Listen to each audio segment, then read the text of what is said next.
Provérbios capítulo 3, versículo 1 diz assim: meu filho, não se esqueça da minha lei, mas guarde no coração os meus mandamentos, pois eles prolongarão a sua vida por muitos anos e lhe darão prosperidade e paz. Que o amor e a fidelidade jamais o abandone. Prenda-os ao redor do seu pescoço, escreva-os na tábua do seu coração. Então você terá o favor de Deus e dos homens e boa reputação.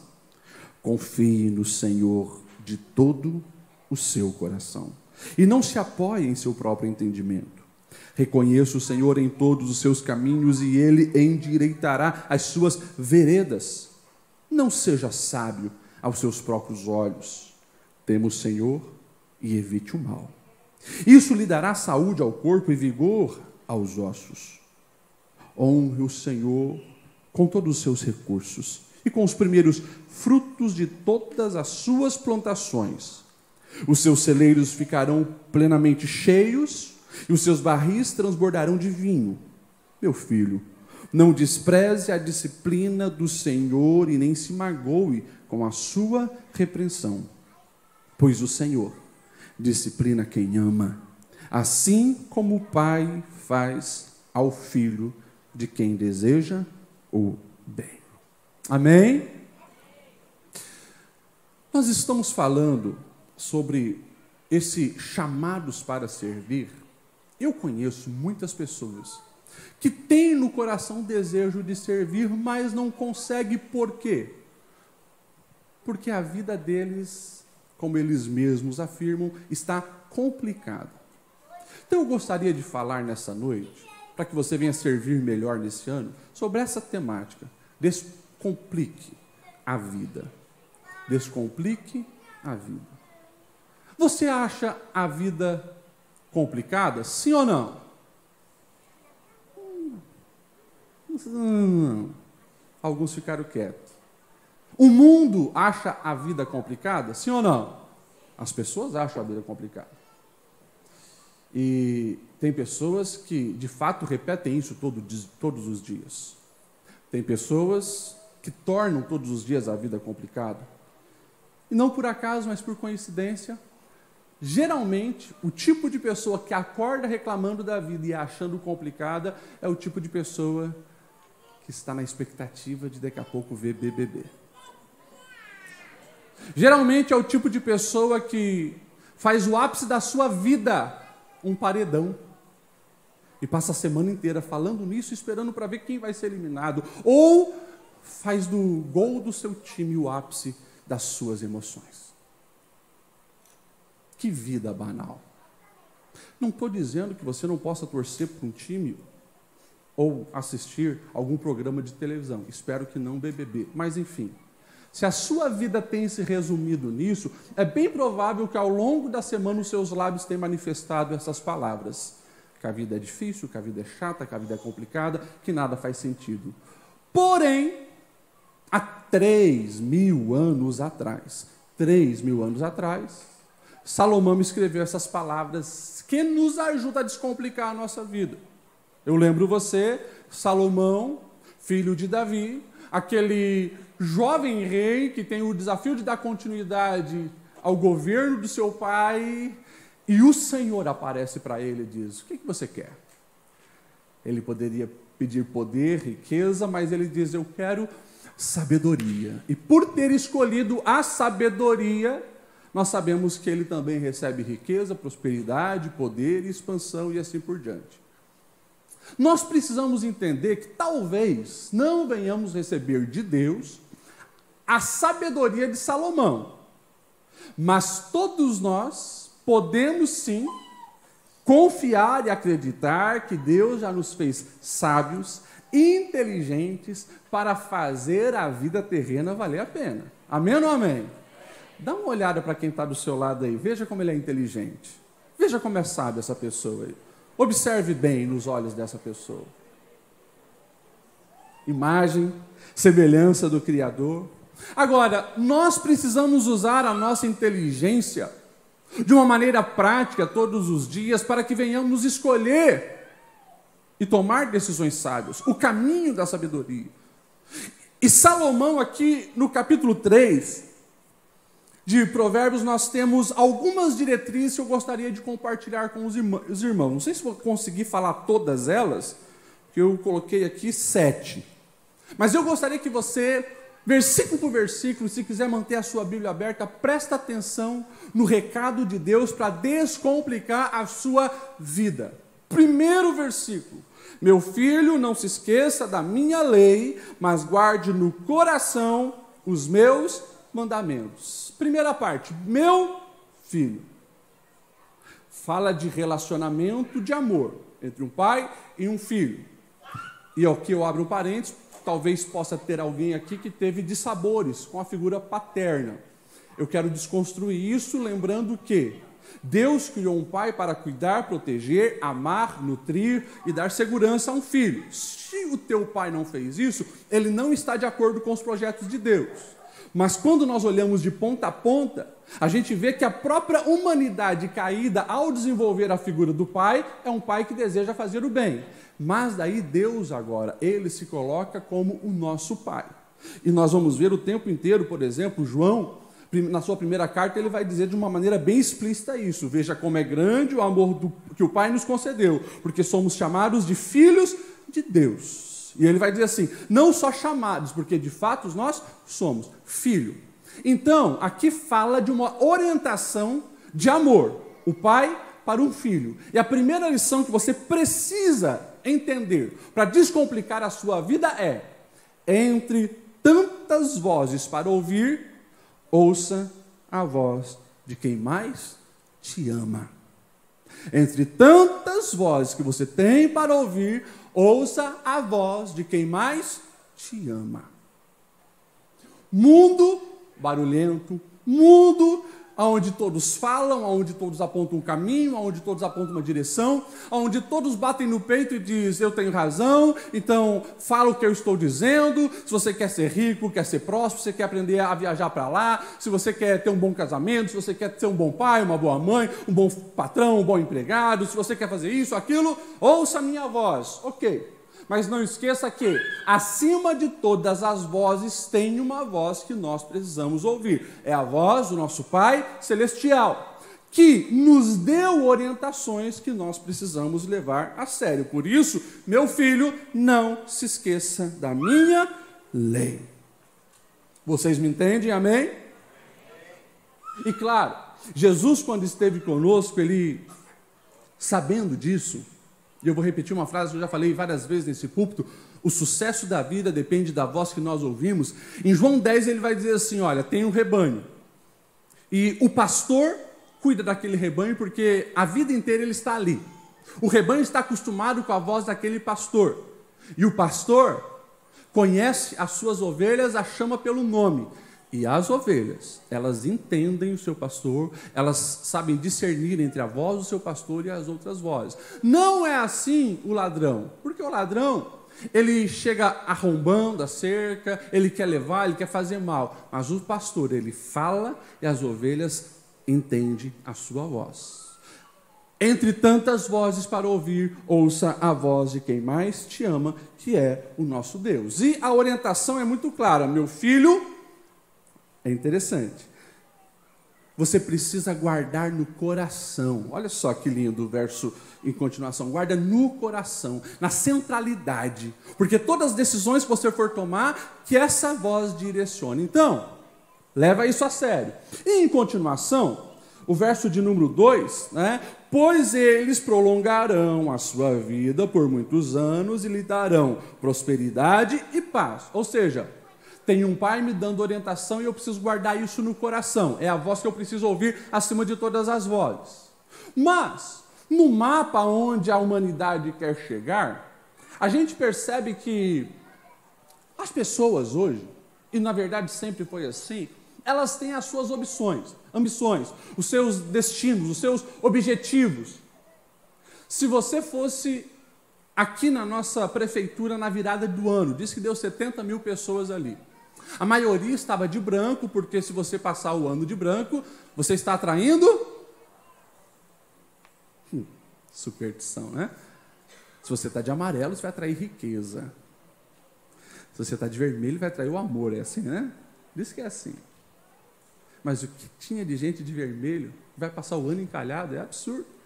Gente de branco vai passar o ano atormentado é absurdo. Porque superstição não faz diferença nenhuma. O que faz diferença é eu ouvir a voz daquele que me ama e guardar no coração, a ponto disso direcionar a minha vida. Mas enfim, o texto está dizendo que o objetivo do ser humano no geral é isso. Pergunta lá, o que você quer para 2023? A resposta clássica que você vê nos jornais do mundo inteiro: paz, amor, prosperidade. Está ali. E o texto está dizendo aqui, ó, tem algo que vai gerar paz e prosperidade. Mas é quando você ouviu a voz, pega as orientações e segue. Ou seja, está aqui um mapa que a gente precisa seguir se desejamos desfrutar aquilo que todas as pessoas querem desfrutar e não conseguem. E se você vê o comportamento humano, as atividades das pessoas, o porquê elas acordam e fazem o que fazem todos os dias, você vai ver que elas estão o tempo inteiro querendo vida longa, prosperidade, elas querem alcançar a paz e assim por diante. Aquele cara que está na academia, aquele que está fazendo exercício, aquele que está trabalhando como um louco, aquele que está todos os dias fazendo aquela atividade, o que eles querem? Eles querem vida longa, eles querem prosperidade e eles querem paz. Não estou dizendo que você não pode fazer nada disso. Tudo, cuida do seu corpo, empreenda, trabalhe, mas você precisa entender uma coisa: no final, o que vai gerar a verdadeira paz, a vida longa e a prosperidade que você deseja está aqui: obedecer os mandamentos do Senhor. E a segunda lição então é essa: entre tantos mapas para seguir, siga o mapa original de quem fez o caminho e quem já desenhou o mapa para você seguir. Está aqui. Todos os dias alguém vai dizer: esse caminho você vai encontrar prosperidade, nesse caminho você vai encontrar o sucesso, nesse caminho você vai se dar bem nessa área. Primeira coisa, olhe para esse mapa e receba estas instruções, e o resto é resto. Vamos lá para o verso 3. Que o amor e a fidelidade jamais o abandonem.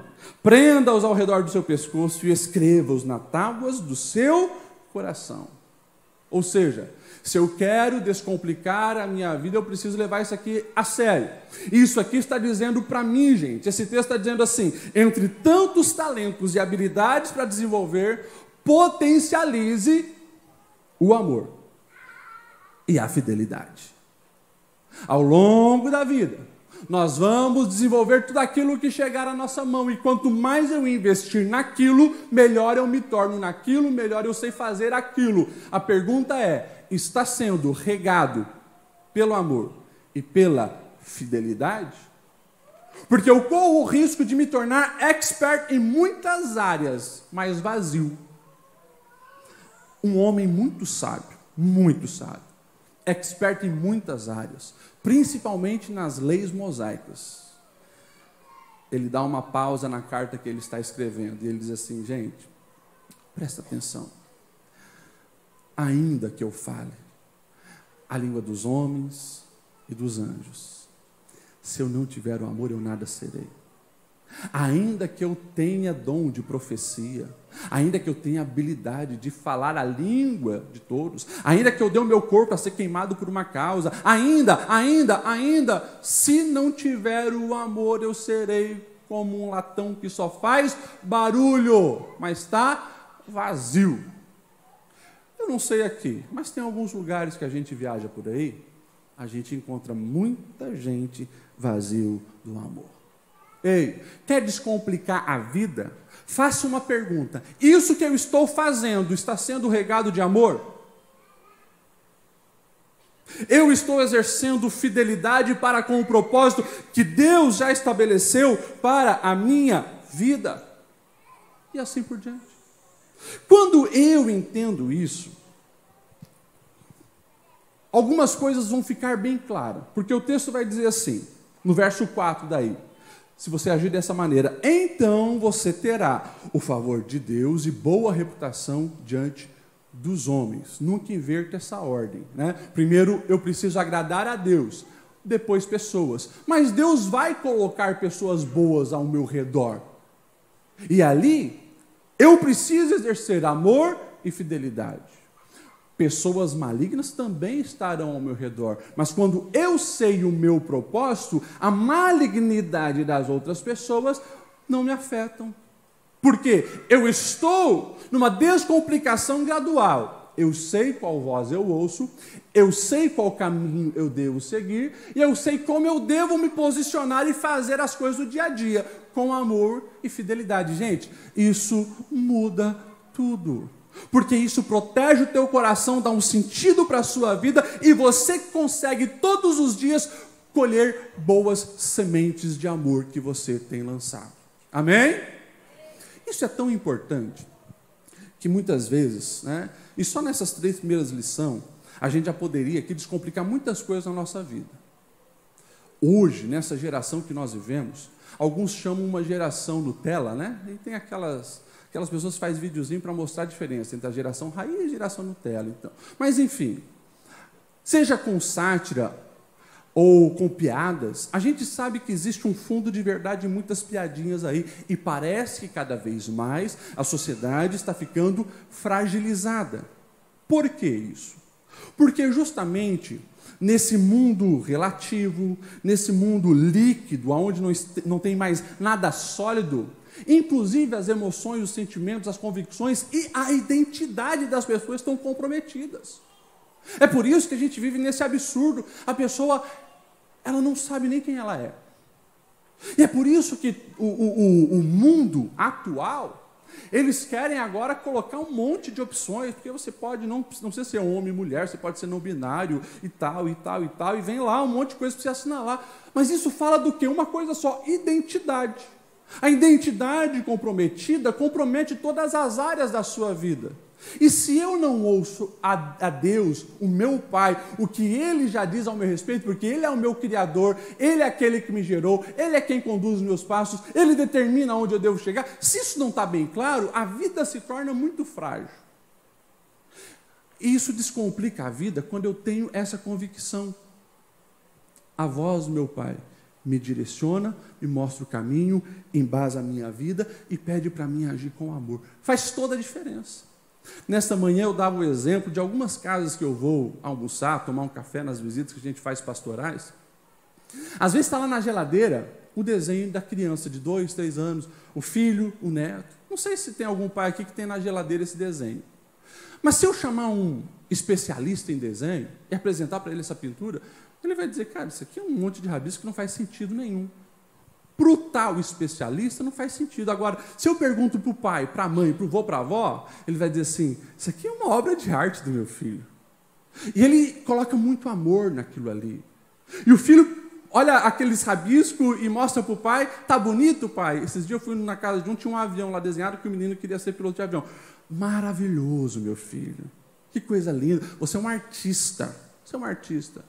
Para a idade dele, estava legal, ele está em desenvolvimento, mas mais do que isso, o pai sabe que ali está em desenvolvimento um potencial de se tornar um grande homem.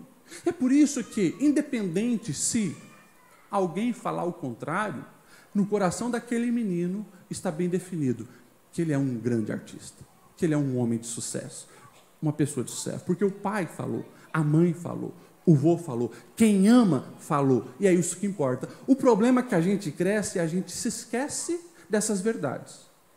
Porque daí qualquer pessoa que fala alguma coisa contra você, você se esquece o que o pai já falou. Alguém te olha torto, alguém lá na empresa te critica, alguém tenta puxar o teu tapete, alguém na igreja faz uma fofoca, alguém vai para a internet e fala besteira de você, comenta coisas que você não gostaria de ouvir nas suas redes sociais, e você, às vezes, fica todo ferido, todo dodói. Aquela pessoa que nem gosta de você compromete uma semana da sua vida, por quê? Sabe por quê? É simples. Você não está ouvindo a voz do Pai e você ainda não entendeu a direção que Ele tem para a sua vida. Quando nós entendemos isso, a gente sabe que vão falar mal, que a crítica vai vir. Mas Ele já disse que eu sou imagem e semelhança. Ele já disse que eu sou filho e filho amado. Ele já disse que os planos dele para a minha vida são muito melhores do que eu mesmo poderia imaginar. Ele já declarou isso sobre mim.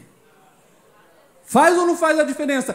Toda a diferença. E é por isso que a minha frutificação e o amor que eu deposito nas coisas que eu faço não é comprometido. Porque a partir do momento que eu estou nessa conexão, ali é fonte de amor. Eu não dependo da circunstância ao meu redor para transbordar amor. Ei, a sociedade hoje está tão vazia que a situação é você ser reativo. Você chegou na empresa, alguém sorriu para você e te cumprimentou com um bom dia. Ah, bom dia, você dá bom dia. Mas se alguém olhou para você, atravessado, e não falou nada, você também olha atravessado, já fica na tua mente pensando um monte de coisa ruim. Quando você deveria fazer a diferença, por quê? Porque o teu comportamento não deve ser pautado no que os outros fizeram para você, mas aquilo no que você já recebeu do seu Criador. Independente de como as outras pessoas estão me portando, eu sei que o propósito da minha vida é ser parecido com Jesus. E Jesus, ele não tinha as suas emoções determinadas pela opinião alheia e nem pela circunstância que ele vivia. Ele estava de acordo com o que o Pai estabeleceu. Faça isso para a sua vida e a vida vai se descomplicando. Amém? Versos 5 e 6. Confia no Senhor de todo o seu coração e não se apoie em seu próprio entendimento. Reconheça o Senhor em todos os seus caminhos e ele endireitará as suas veredas. Interessante. Esse texto vai falar de confiança. Mas o texto vai dizer, e vai ter um complemento maravilhoso, porque diz assim: confia no Senhor, desse lado, e não de qualquer jeito, de todo o coração. Desse outro lado diz assim: não se apoie em seu próprio entendimento. Opa! O texto está dizendo que de vez em quando na vida, a minha opinião e a opinião de Deus vão ser divergentes. Vai ter momentos na minha vida onde aquilo que eu acho que é o certo a fazer vai ser diferente do que Deus diz que é o certo a fazer.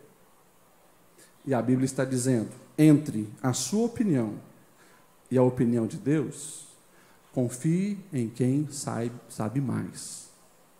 Entre a sua opinião e a opinião de Deus, confie em quem sabe mais. Tem alguém aqui que sabe mais que Deus? Confie no que Deus tem para a sua vida. Confie nos mandamentos dEle. Confie nos ensinamentos dEle. Confie na direção do Senhor. E não confie parcialmente. Confie de todo o seu coração. Agora, confiança, presta atenção nisso. Confiança não é mágica. Confiança não é mágica. Não adianta você pegar lá esse versículo da caixinha de promessa e colocar lá no espelho.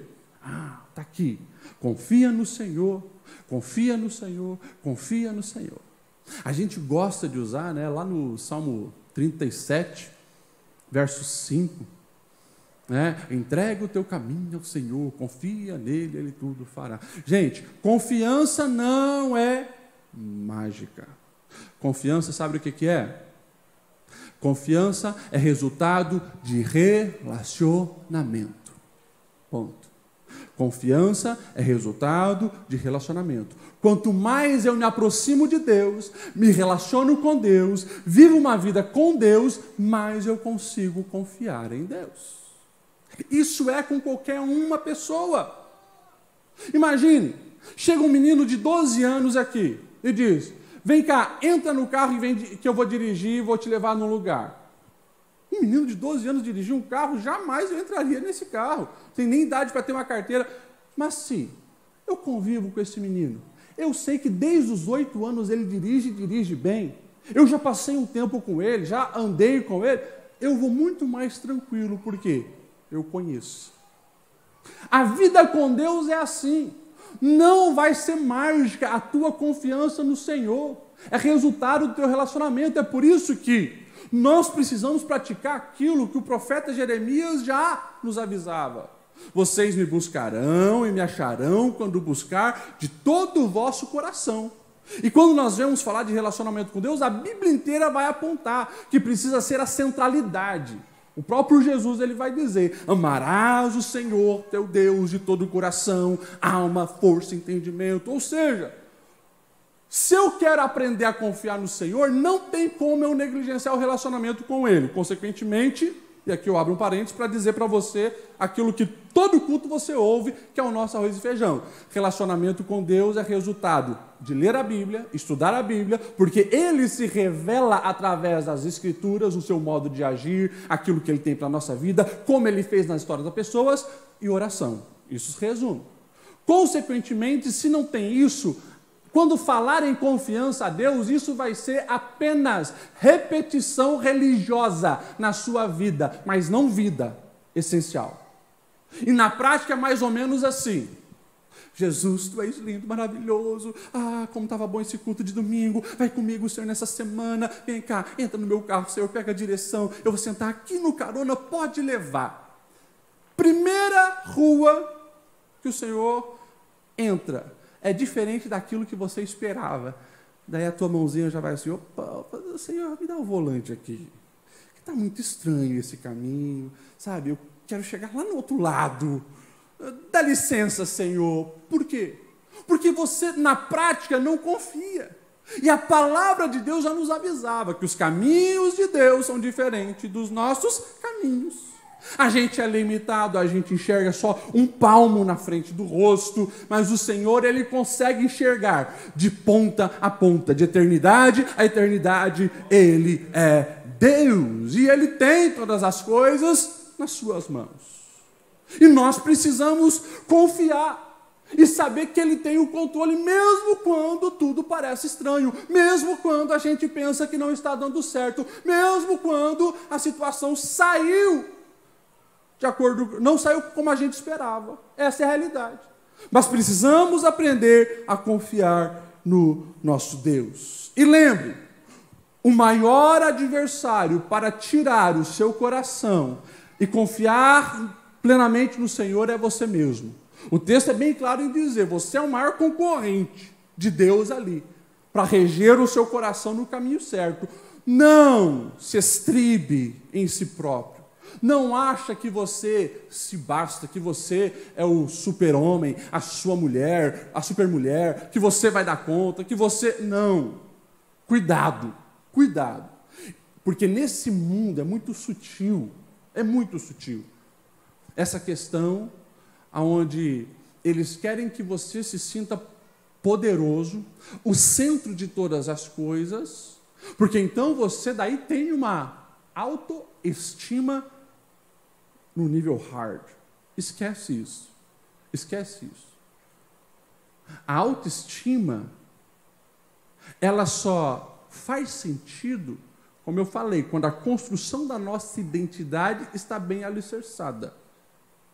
Eu corro o risco de ser satanista na prática, se eu me equivoco nesse sentido. Como assim, pastor Ediel? Algumas pessoas pensam que o satanismo é apenas aquele rito religioso de Anthony LaVey, onde, meu Deus, tem lá um bode com chifre, cruzes de cabeça para baixo, adoração ao diabo. Gente, isso ali, tipo assim, é mais para inglês ver.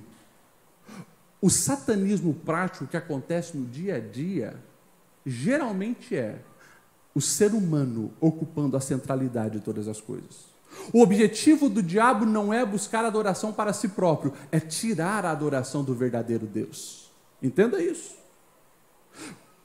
Se você tiver ou se prostrando diante daquela estátua do capeta, ou tiver se prostrando diante de uma outra estátua, de um ídolo, de qualquer outra coisa, ou de você mesmo, você já está fazendo a vontade do diabo.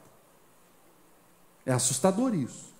Mas nós precisamos entender que há um só Deus, a Ele nós precisamos adorar e nos render totalmente. Ele precisa ser a nossa base. A partir dele, sim, as coisas vão fazendo sentido e a vida se torna do jeito que tem que ser. Portanto, o texto está deixando bem claro: confia no Senhor de todo o seu coração e não fique se apoiando no seu próprio entendimento. Coitado de quem acha que ele se basta. A vida vai bater e vai bater sem dó. Agora, quando eu faço do Senhor a minha base, o texto diz assim: Ele vai na frente endireitando as nossas veredas. E daí sim, as consequências são boas, são agradáveis. Mas presta atenção. É confiar no Senhor, é buscar o Senhor, é se relacionar com o Senhor, para ter as veredas endireitadas. A sociedade de hoje quer as veredas endireitadas, quer a vida, quer a paz, mas as escolhas sempre é pelo pecado. É pelo jeitinho, é pelo mais fácil, é pelo prazer carnal. Nunca vão conseguir desfrutar da vida plena. Você me entende, amém? Pastor, o que a gente precisa fazer para aprender a confiar mais em Deus?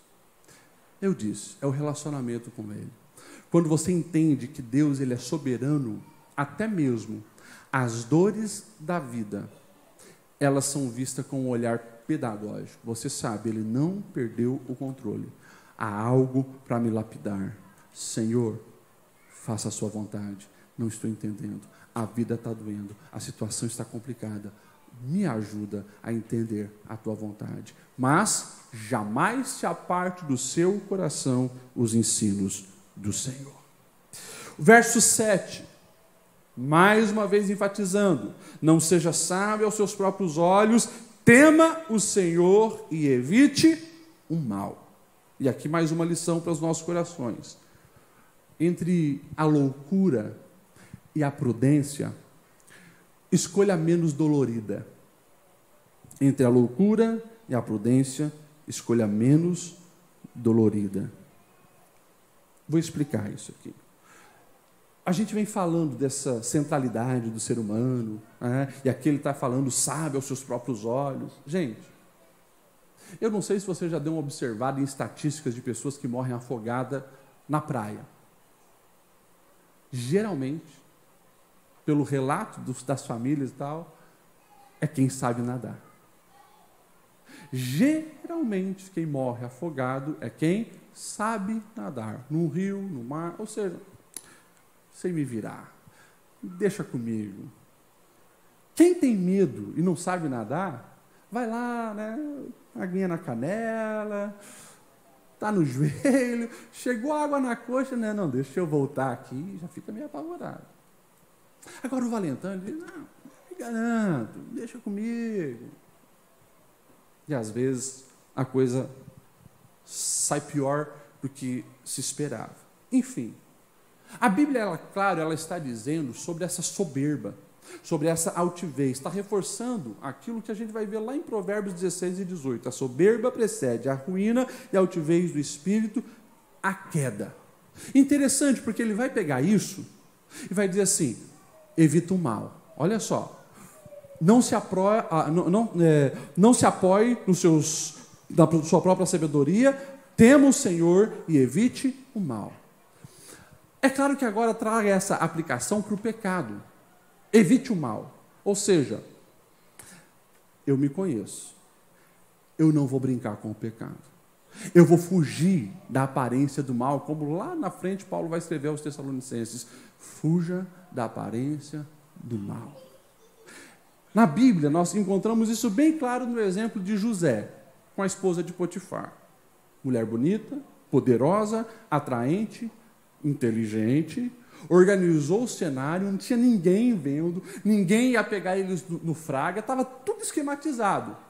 José sabia, opa, eu conheço a minha carnalidade, eu não vou vacilar com essa mulher. Não, mas eu vou deixar ela fazer um carinhozinho na minha mão, quem sabe um beijinho no rosto, se deu, daí eu paro. Não, ele se conhece, ele sabe dos limites, ele evita o mal e foge. Sofreu, sofreu. Por isso que eu coloquei aqui. Entre a loucura e a prudência, escolha a menos dolorida. Ei, muitas vezes você vai escolher fugir da aparência do mal, agir com prudência, e isso pode trazer algum tipo de dor. É o jeitinho lá na empresa, onde dizem, vem fazer parte desse esquema. Ninguém vai saber, vai dar tudo certo. Você diz não, e talvez começam a te rotular, começam a tentar te fazer mal, começam a xingar. É a galera lá da faculdade, diz, cara, vamos lá. É só fumar uma xixa, é só beber alguma coisinha, e você diz, não, eu não quero isso. E os caras começam a rotular, mas, cara, que cara fraquinho, né? que quadrado, que retrógrado, e assim por diante. Você vai sofrer alguma discriminação, vai sofrer alguma dor. Isso seja sobre exercício da sexualidade, seja sobre cargos de poder numa empresa, não sei. Mas se você viu algo maligno, evita.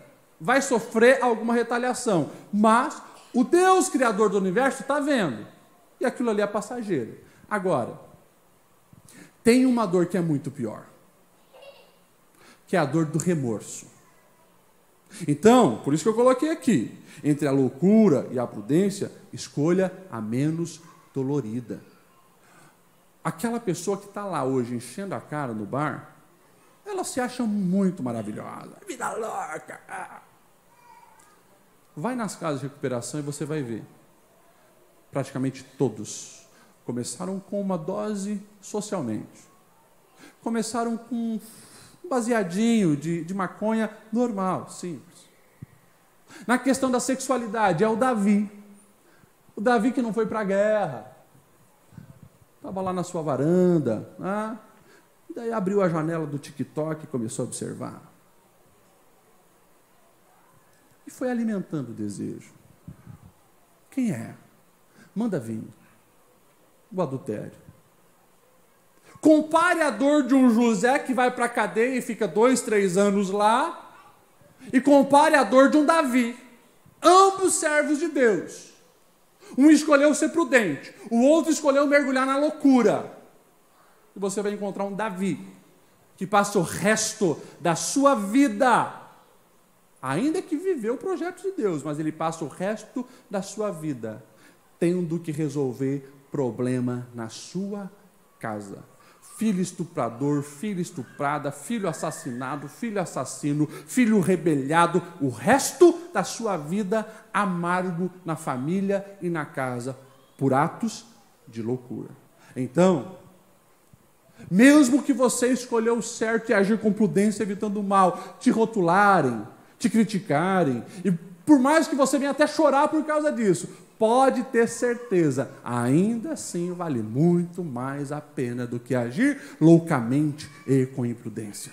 Isso é descomplicar a vida. Vocês me entendem? Amém? Verso 9. Honre o Senhor com os seus recursos, com os primeiros frutos das suas plantações. Os seus celeiros ficarão plenamente cheios e os seus barris transbordarão de vinho. Isso aqui fala da descomplicação na área financeira. E aqui a lição é: entre comprar, vender, negociar ou investir, escolha honrar. Como assim, pastor Lediel? Vou repetir. Entre comprar, vender, negociar ou investir, escolha honrar. Eu sei que os cursos de finanças, os experts em gerenciamento financeiro, eles não vão falar isso para vocês, mas eu vou falar. Sou o pastor de vocês e quero que vocês vivam uma vida descomplicada. A nossa vida financeira vai além dos números.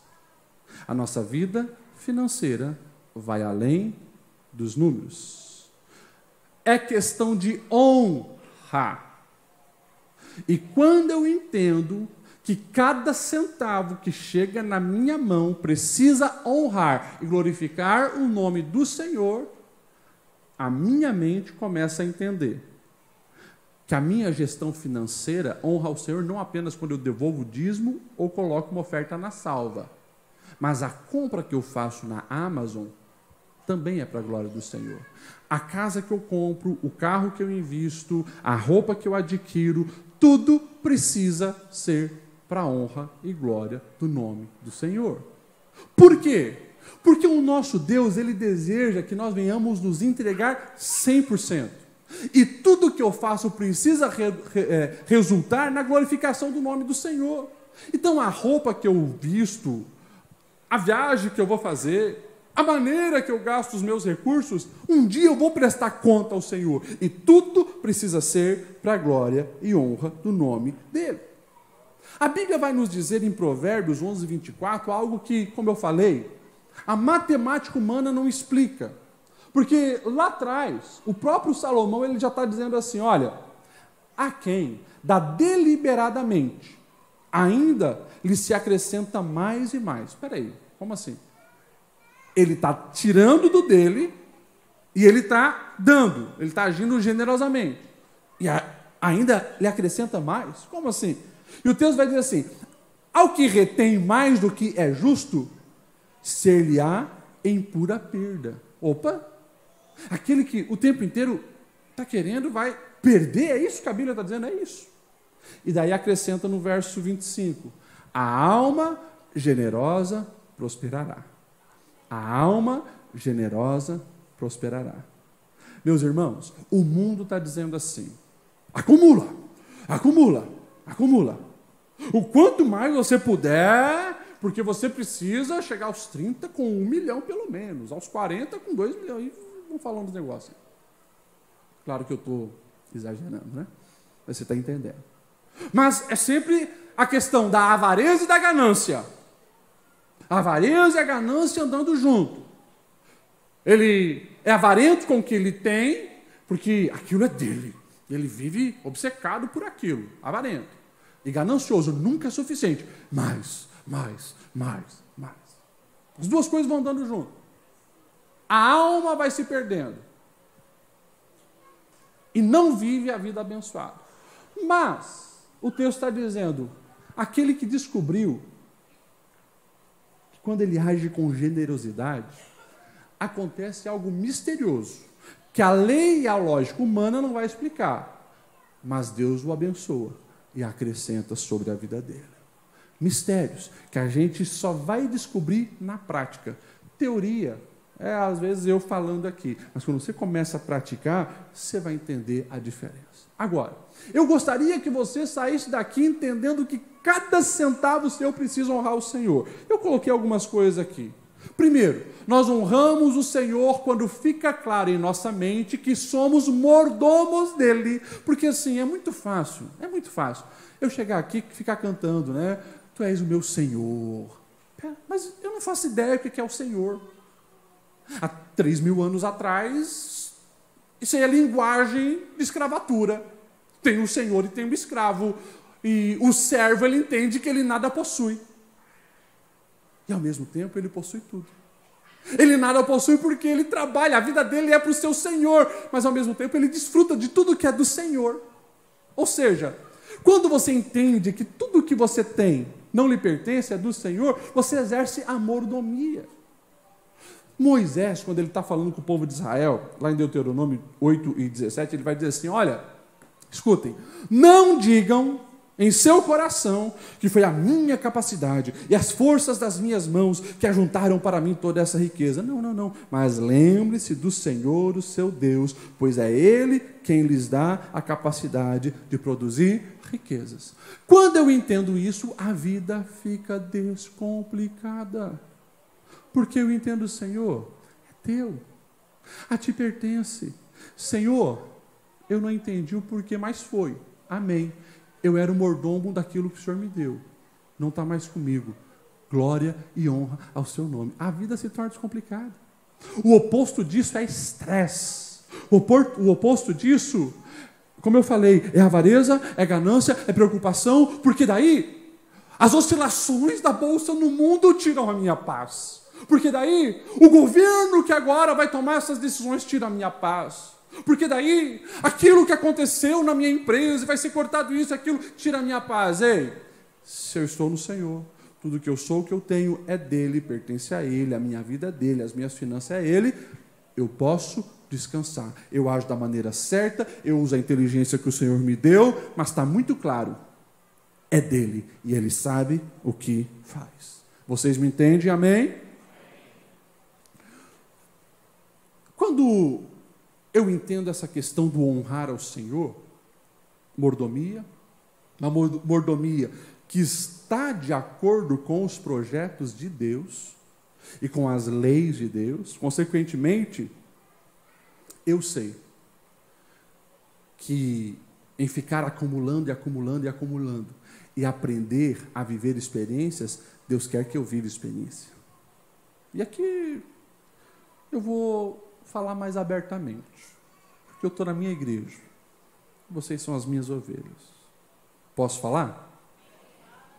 Eu vou falar. Não é honrar o Senhor quando você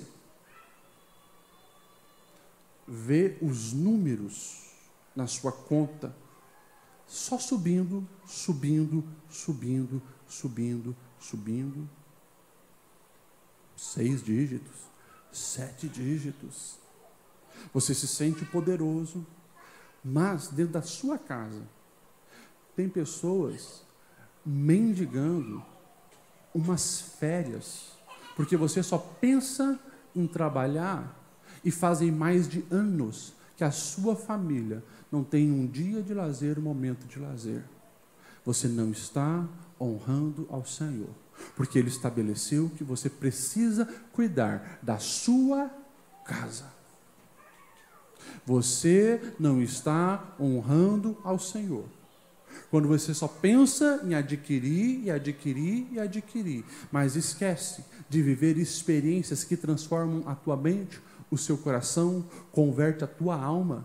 Ei, a Bíblia já nos alerta, se eu não me engano, domingo passado eu citei esse texto, Deus te manifestando para aquele que só acumulou louco, nessa noite pedirão a tua alma e tudo que adquiriste, para quem ficará. Cuidado, porque às vezes a gente pode estar desperdiçando a vida. Conheço algumas pessoas que passaram a vida inteira nessa mentalidade. Depois os filhos cresceram, se tornaram também ambiciosos, egoístas, e daí você pergunta, cadê as fotos das viagens, dos lazeres, das experiências, dos momentos legais? Não tem. Anda num carro de 500 mil, mas não investiu um ano para fazer umas férias com a família. Tem algo errado. Não cuidou de si. Vive com uma aparência que parece um mendigo, mas é riquíssimo. Essa vida relaxada não tem nada a ver com a honra ao nome do Senhor, com as nossas finanças. Então nós precisamos cuidar com algumas realidades. Meus irmãos, muito mais importante do que nós temos é quem nós somos e quem nós estamos nos tornando. E a maneira que eu invisto e gasto os meus recursos fala muito a respeito disso. Cuidado, porque essa noite podem pedir a sua alma. E tudo quanto tens, para quem ficará? Já vi muita gente, vivendo uma vida miserável, com as contas cheias. Não dá um vestido para a esposa, não abençoa o marido, não faz nada. Os filhos têm que mendigar, por quê? Avareza. Não permita que isso entre no teu coração. Aprenda a honrar o Senhor e não seja, como essa geração, escravos do dinheiro e escravos da aparência. Não, porque eu preciso mostrar para os meus amigos o meu aplicativo do banco, quanto eu já tenho. Os teus amigos não estão nem aí para você. Se eles estivessem aí para você, eles já teriam olhado na tua cara e falado umas verdades para você. Cuidar bem de quem você ama, de quem importa, honrar ao Senhor com os seus recursos. Amém ou não amém? Glória a Deus. E eu continuo então. Quando nós entendemos o que é honrar ao Senhor, influencia também a questão de dízimos e ofertas. Interessante que o texto que nós lemos vai falar sobre primícias. Em algumas versões diz primeiros frutos, ou seja, não é a sobra. É aquilo que Jesus vai nos ensinar lá na frente. Lucas 21, ele está no templo e tem muita gente querendo só viver de aparência, né? Sacos de moeda lá no gasofilácio. Olha como eu invisto na manutenção desse templo, pá. Daí vai aquela viuvinha, que você já ouviu a história, com 2 moedinhas que não valiam nada.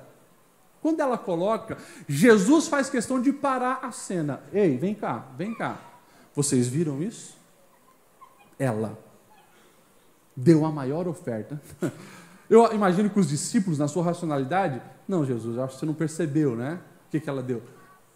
Ela deu tudo o que ela tinha. Os outros deram o que sobrava. Ei, presta atenção nisso aqui. Quando você recebe os seus recursos, a primeira coisa que você precisa fazer, honre ao Senhor com aquilo que chegou nas suas mãos. Não dê sobra para Deus. Você vai ver o milagre acontecer na sua vida. Eu já falei e eu vou repetir. É como numa festa de aniversário. O bolo vai ser cortado e todos vão ganhar um pedaço. Todos vão comer aquele bolo. Mas é diferente. Quando o aniversariante diz assim, o primeiro pedaço, eu quero entregar para o João por causa disso, disso, disso. Para Maria, por causa disso, opa! Todos recebem, mas houve um destaque de honra naquele lugar. A Bíblia está nos ensinando isso. Agora, presta atenção. Tem pessoas que se dizem cristãs e pecam absurdamente quando recebe o salário. Olha lá na conta, opa, hoje é dia 1º, hoje é dia 5, chegou. De novo essa mixaria, ô maldição, não sou valorizado. Ei, não faça isso.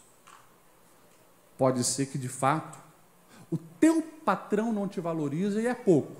Eu já falei para vocês. No mundo de oportunidades que nós temos hoje, se você não está contente trabalhando aonde está, invista em outra área. Você pode crescer, você pode aprender. Deus te deu inteligência, capacidade. Agora, não permita que os seus lábios fiquem presos em murmuração e reclamação. A boca fala do que o coração está cheio. Enquanto tem milhões de desempregados, alguma renda entrou para você. Senhor, obrigado. Eu te louvo, Senhor, porque chegou algo para mim. Eu quero mais. Eu sei, Senhor, que eu posso alcançar mais, mas eu já quero te agradecer por isso. Falei e repito, quem é fiel no pouco, Deus coloca sobre o muito. Aprenda a ser grato ao Senhor. Na linguagem popular, mas é uma merreca. Agradeça ao Senhor pela merreca. Muitos estão chorando porque não tem essa merreca que você tem. Muitos dariam tudo para ter essa merreca que você conseguiu. Agora, como eu falei, use o potencial que Deus colocou na sua mão para criar, para produzir e transformar essa merreca em algo que você venha achar satisfatório. Mas não permita que o seu coração fique preso à reclamação, à desavença, à inveja, ao olho gordo e assim por diante, como vão dizer por aí, né? Para nós finalizarmos, o verso 11 e o verso 12. Meu filho, não despreze a disciplina do Senhor e nem se magoe com a sua repreensão, pois o Senhor disciplina quem ama, assim como o pai faz ao filho de quem deseja o bem. E aqui eu vou falar de novo uma palavra que eu já repeti, mas presta atenção. Entre as lágrimas da dor e as lágrimas do remorso, aceite a disciplina de Deus. Quantos aqui são pai e mãe? Levanta a mão. Teu filho de vez em quando erra, sim ou não? Faz uma arte? E o que a gente precisa fazer? Ah, lindinho, quebrou a janela da mãe quando a mãe falou para não jogar bola dentro de casa. Parabéns, é isso que vai fazer? Oh, ele jogou o tênis na televisão e rachou no meio, que lindo. É assim? Presta atenção. Vocês riem. Mas a sociedade que a gente vive hoje, infelizmente, eles corromperam tanto a ideia de amor, que é o amor permissivo. E tudo vale. Não existe amor sem disciplina. Pai e mãe que amam os seus filhos os disciplinam.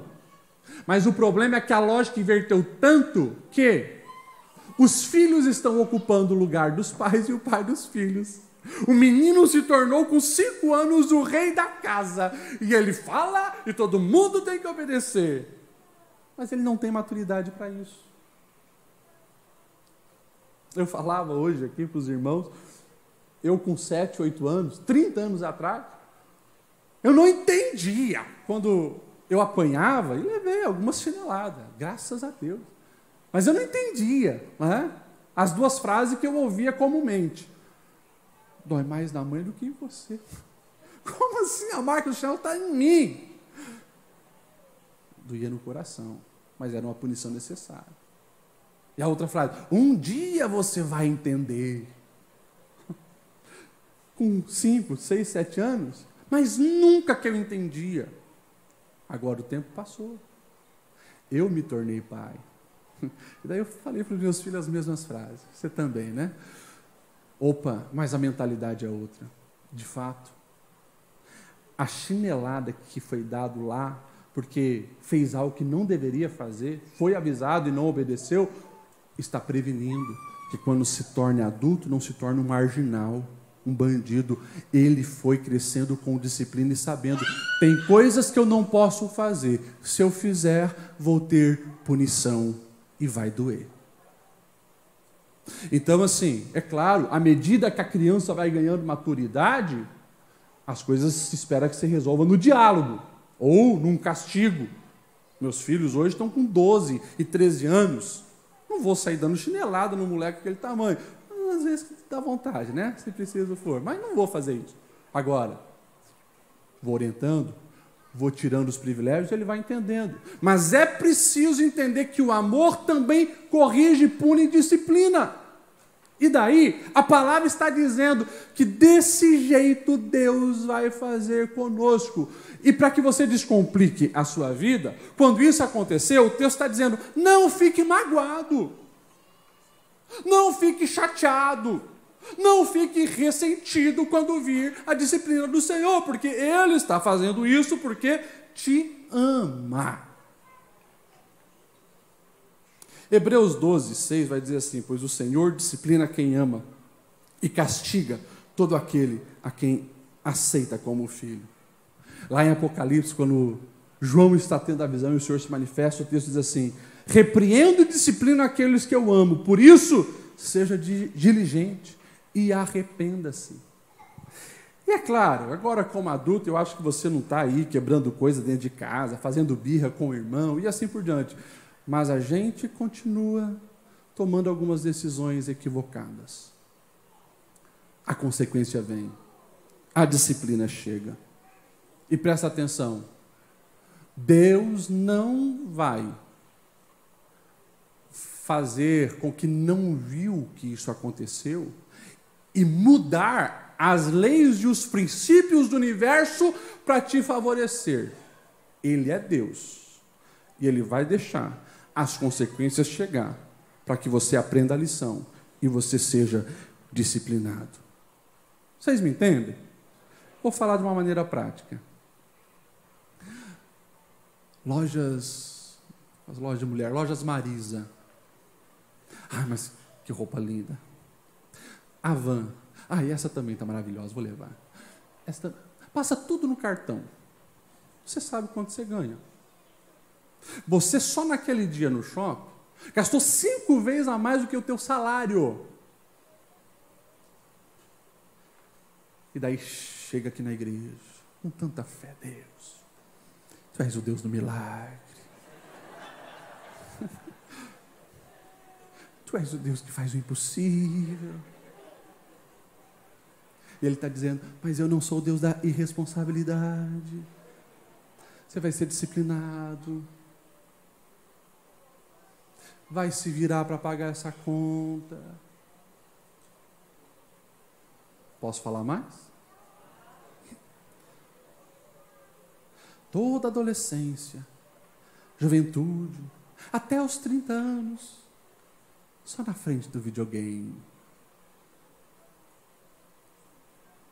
Daí bate lá na porta da empresa. Olha, vou deixar um currículo, estou precisando trabalhar. Eu gostaria daquela vaga lá. Quais são suas habilidades? Expert em Fortnite. A gente não precisa dessa vaga. Mas Deus, tu és o Deus que vai abrir a porta. Sim, eu abro porta, faça a tua parte. Você vai passar por uma disciplina, pra você entender a importância da diligência, do esforço. Mas Deus não vai quebrar essas leis para te favorecer por causa das tuas birras. Muda a mentalidade, amadureça, mostra que está diferente, cuida com as finanças. Opa, você vai ver, a prosperidade de Deus vai chegar. Amém ou não amém? Amém. Posso falar mais? Para nós acabar, né? 10 anos de casado, tratando o cônjuge como um lixo. Daí vem para a igreja. Meu, que palavra maravilhosa.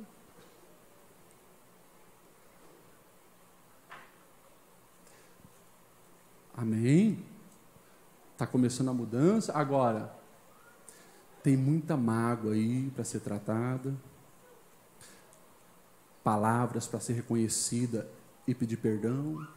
Mas Deus, eu queria que hoje o Senhor transformasse o coração da minha mulher, porque está tão duro. Mas claro, você passou 10 anos só jogando pedra nela. Comece a lançar flores, e assim você vai colher. Pastor, mas já passou um mês, e olha aqui, a mulher não está fácil. É a disciplina do Senhor. Persevera, mostra que amadureceu, e você vai colher. Então, a Bíblia está nos dizendo que por amor, o Senhor vai nos disciplinando. E não permita que você venha ficar ressentido, aborrecido com Deus, porque Ele não é o Deus da lâmpada mágica. Ele é o Deus que te ama. Ele é Pai. Ele sabe o que é melhor para você. E a transformação precisa começar de dentro para fora, para você começar então a colher o favor do Senhor.